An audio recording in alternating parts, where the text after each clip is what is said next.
নমস্কার বন্ধুরা, আশা করি আপনারা সবাই ভালো আছেন। আজকে আমি আপনাদের জন্য একটি রেসিপি বানাবো। রেসিপিটি হচ্ছে লং। এটি ভিতরে স্টাফিং দিয়ে লবঙ্গ বানাবো। এবার চলুন দেখে নেবেন আমি কিভাবে পারফেক্ট লবঙ্গ বানাই সুস্বাদু। লবঙ্গর জন্যে আমি নিয়ে নিচ্ছি আধা বাটি ময়দা, হাফ বাটি ময়দা নিয়েছি, তারপর হাফ বাটি আটা একসাথে মিক্স করে বানাবো লবঙ্গ। তার মধ্যে দিয়ে দিচ্ছি 4 ভাগের 1 ভাগ বেকিং পাউডার, লবণ দিয়ে দিচ্ছি 5 ভাগের 1 ভাগ, একদমই অল্প।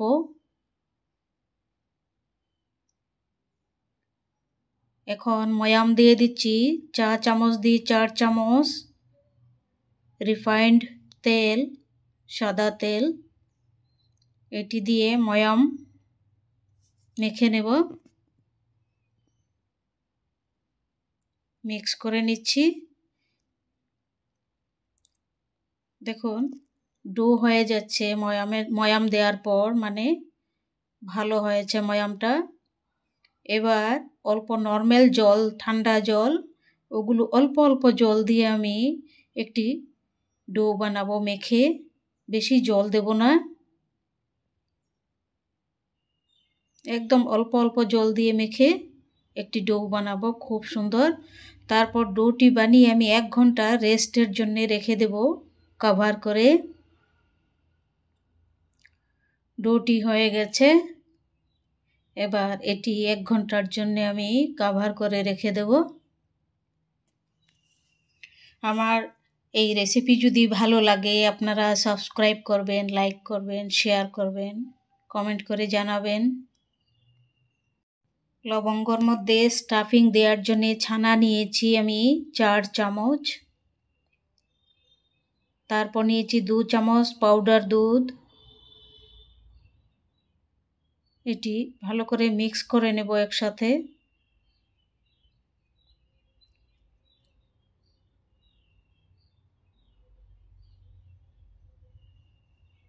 এটির মধ্যে চিনি দেব না, এমনিতেই পাউডার দুধ মিষ্টি। তারপর দিয়ে দেব মিল্ক মেড 1 চামচ। মিল্ক মেডও মিষ্টি, তো চিনি দিতে হবে না। তার মধ্যে খুব টেস্টি হবে লবঙ্গ।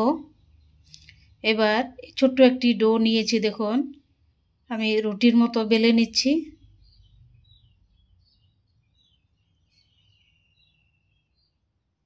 খুব এই রুটিটা যেন খুব হেভি না হয় এবং খুব পাতলা না হয়।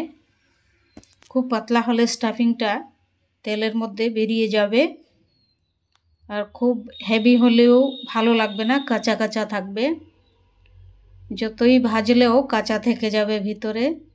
এর জন্য মিডিয়াম আমি রুটিটি বানিয়ে নিচ্ছি।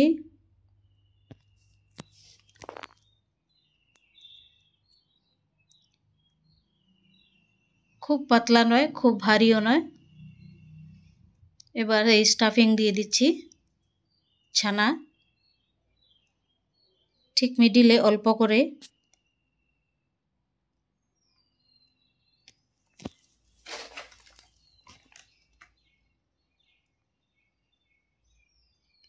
এবার সাইডে অল্প জল দিয়ে দিচ্ছি।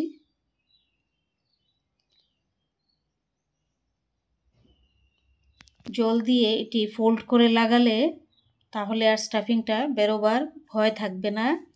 এই যে এই একটি সাইড ফোল্ড করেছি, আর একটি সাইড ফোল্ড করে নেব ভালো করে। এই যে জল দিয়ে দিচ্ছি, জল দিয়ে এই যে ফোল্ড করে নিলাম। আরেকবার এটি পাল্টে দেব। উপরের সাইডটা নিচে, নিচের সাইডটা উপর দিকে দিয়ে দেব। এই যে দেখুন এইরকম করে, এইরকম ফোল্ড করে, তারপর মিডিল সাইডে লংটি দিয়ে দেব। লং দেওয়ার কারণ হচ্ছে একদম খুলে যাবে না তেলে দিলে। একদমই ফেটে যাবে না, খুব সুন্দর হবে। দেখুন লংটি কেমন হয়েছে, দেখুন কত সুন্দর হয়েছে।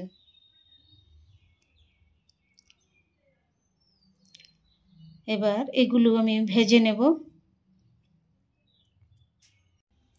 লবঙ্গ ভাজার জন্য আমি তেল নিয়ে নিচ্ছি, সাদা তেল। এবার তেল গরম হয়ে গেছে, আমি লবঙ্গগুলো দিয়ে দিচ্ছি। দেখুন লবঙ্গ ভাজা হয়ে গেছে। এবার আমি চিনির সিরাপ বানিয়ে নিচ্ছি, 1 বাটি চিনি। চিনির সিরাপের জন্যে আমি 1 কাপ জল আর 1 বাটি চিনি নিয়েছি। দেখুন হয়ে গেছে চিনির সিরাপটি। এই সিরাপের মধ্যে আমি লংগুলি দিব। অল্প একটু ঠান্ডা হওয়ার পর, যখন বেশি গরম থাকবে তখন দেব না, অল্প একটু ঠান্ডা হওয়ার পর। চিনির সিরাপটি আমি একটি কড়াইয়ের মধ্যে ঢেলে নিয়েছি। এবার দিয়ে দিচ্ছি লবঙ্গ।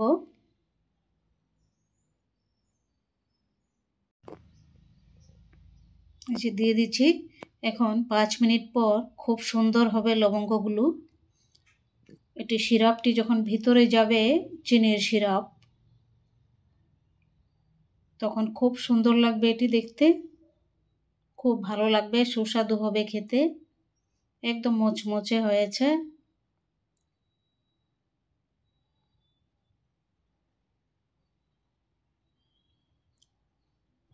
চিনির সিরাপ থেকে আমি তুলে নিয়েছি এখন একটি থালায়। দেখুন কত সুন্দর হয়েছে।